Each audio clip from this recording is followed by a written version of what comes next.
Hello, everyone. Welcome to another session of Health and Safety Management. Today, we will be discussing session 2.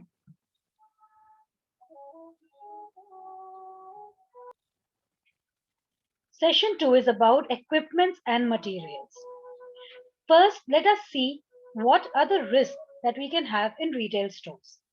So, there can be a number of unforeseen situations which may pose as potential threats for the workplace and the workers at a retail store. These are called risk. तो कोई भी आपको जो घटना हो जिससे आपको नुकसान पहुंच सके उसको कहा जाता है risk. And if it is not handled properly, it can turn into emergencies. So emergencies can be man-made or natural. So they can be events like climbing accidents, electrocution, road and fire accidents, machine injuries, etc. And emergency can cause physical or environmental damage. And it can also disrupt retail business operations. इसीलिए हमें risk क्या क्या होते हैं retail business में उस पर ध्यान देना है. So what are the types of potential risk at a retail store? Slips, trips, falls, lifting and carrying heavy loads, and standing for long periods of time are just some of the ways that retail workers can be injured at work. तो अगर कोई फिसल जाए या किसी चीज से आड़े आके गिर जाए या चोट लग जाए गिर के, कुछ सामान उठा के इधर उधर रखना या खड़े रहना बहुत देर तक, ये सारे चीजों से रिटेल वर्कर्स को इंजरी हो सकती है. तो सबसे पहला है risk of muscular skeletal injuries या स्प्रेन्स एंड स्टेन्स. तो आपको लिफ्टिंग, कैरिंग, पुशिंग या पुलिंग हेवी लोड से अगर नॉर्मल टाइम्स में भी आपको चोट लग सकती है. तो रिटेल इंडस्ट्री में तो ये काम रोज का काम है. आपको सामान उठाना पड़ता है, उसको उठा के सही जगह रखना होता है, उसको इधर से उधर भारी सामान को लेके जाना होता है. So workers are at risk from lifting and carrying injuries, particularly when a load is too high or heavy and it is difficult to grasp. उठाना मुश्किल है या बहुत बड़ा है या बहुत मेहनत लग रही है उसको उठाने में, तो आपको मेहनत करने के लिए आपको झुकना पड़ रहा है या टेढ़ा होना पड़ रहा है, तो इससे भी आपको दिक्कतें आ सकती है.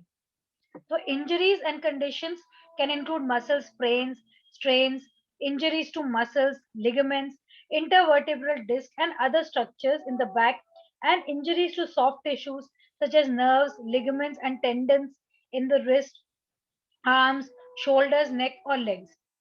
तो कहीं भी चोट लग सकती है, कोई भी मसल्स या नर्व्स आपके खिंच भी सकते हैं. फिर है आपका risk while using power tools and equipment. तो आपको अगर आप हार्डवेयर स्टोर में हैं, जैसे बाइसिकल शॉप हो गया या फर्नीचर शॉप हो गया, तो प्रोडक्ट्स असेंबल करने होते हैं. तो यहाँ पे आप पावर टूल्स यूज करते हैं और ये डेंजरस हो सकते हैं अगर ये ढंग सही तरीके से इस्तेमाल ना किए जाए. So common accidents associated with power tools include abrasions, cuts, lacerations, amputations, burns, electrocutions and broken bones. तो चोट लग सकती है, कुछ खिंच सकता है, छिल सकता है, हाथ कटवट सकते हैं, आग लग सकती है तो उससे चोट लग सकती है एंड ब्रोकन बोन्स भी हो सकते हैं. तो और कौन कौन से रिस्क हैं जो इमरजेंसीज हो सकते हैं रिटेल स्टोर में? गैस लीक हो सकता है, एक्सप्लोजन हो सकता है, स्नेक बाइट या पॉइजनिंग हो सकता है, इलेक्ट्रोक्यूशन बिजली से खतरा, इक्विपमेंट फेलियर, कोई इक्विपमेंट चलना बंद हो सकता है, कोई इमरजेंसी हो सकती है जिसमें आपको इवैक्यूएशन करने की जरूरत है, hazardous substances and chemical spills, कोई भी केमिकल से आपको प्रॉब्लम हो सकता है, और आपके इंटरनल इमरजेंसीज हो सकते हैं, या फिर आपके सीरियस इंजरी इवेंट्स या मेडिकल इमरजेंसी हो सकता है, बॉम्ब थ्रेट हो सकते हैं, टेररिस्ट अटैक हो सकता है, होस्टेज सिचुएशंस हो सकती हैं. तो रिस्क असेसमेंट आपको करना पड़ता है, तभी आपके इफेक्टिव मैनेजमेंट होता है हेल्थ एंड सेफ्टी का अपने रिटेल स्टोर में. तो कौन कौन से types of equipment and materials use होते हैं? तो सबसे पहले तो फर्स्ट एड किट, ये आपके स्कूल में भी रहता है और आपके रिटेल स्टोर में भी ये फर्स्ट एड किट रहता है. अगर किसी को भी चोट लग जाए तो फर्स्ट एड के लिए ये किट काम में आता है.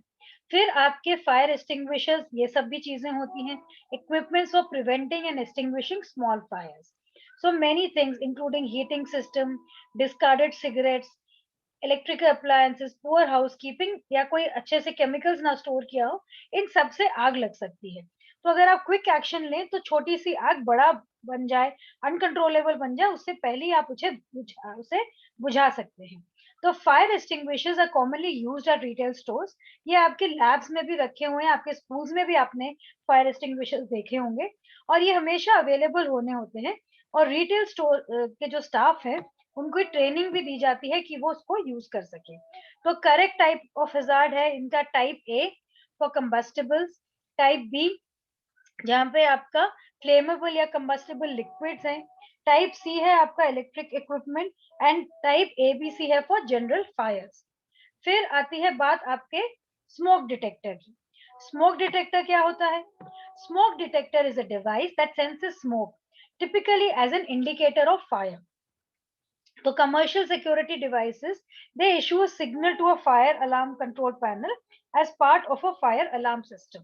तो फायर अगर कहीं से भी आग लगती है तो धुआं आता है, और स्मोक डिटेक्टर उसको सेंस कर लेता है और वो फिर बीप करने लगता है।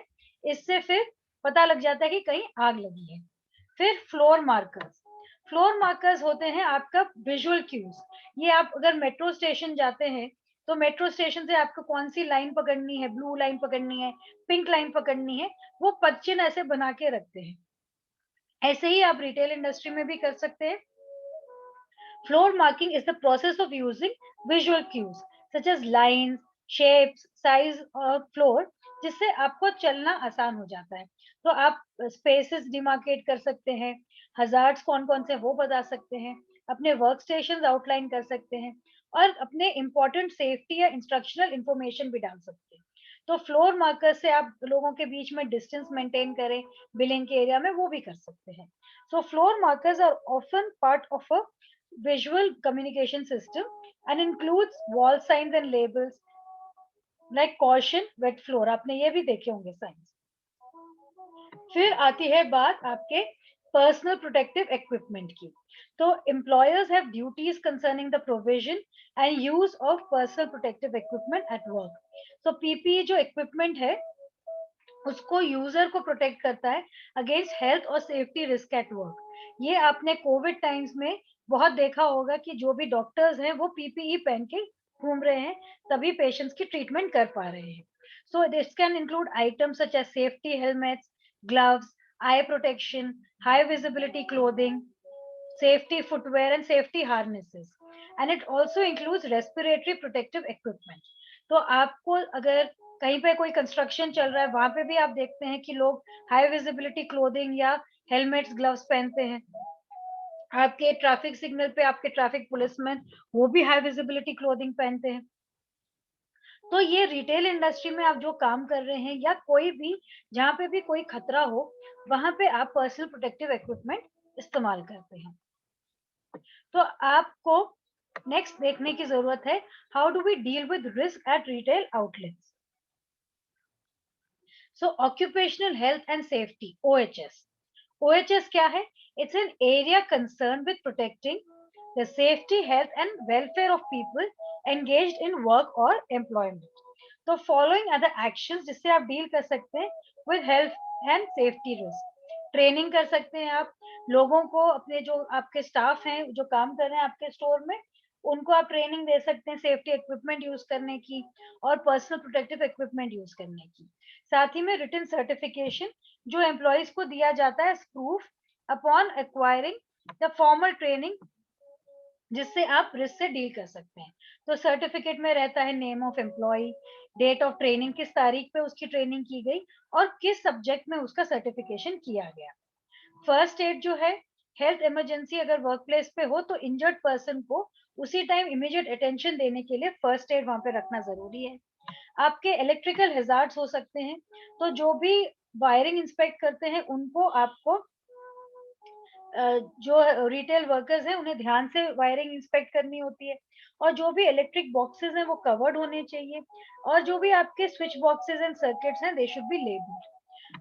साथ ही में मस्कुलोस्केलेटल इंजरीज को अवॉइड करने के लिए स्प्रेन्स एंड स्ट्रेन्स जो होते हैं, लोगों को जो आपके रिटेल इंडस्ट्री में काम कर रहे हैं, they should avoid long periods of repetitive movement.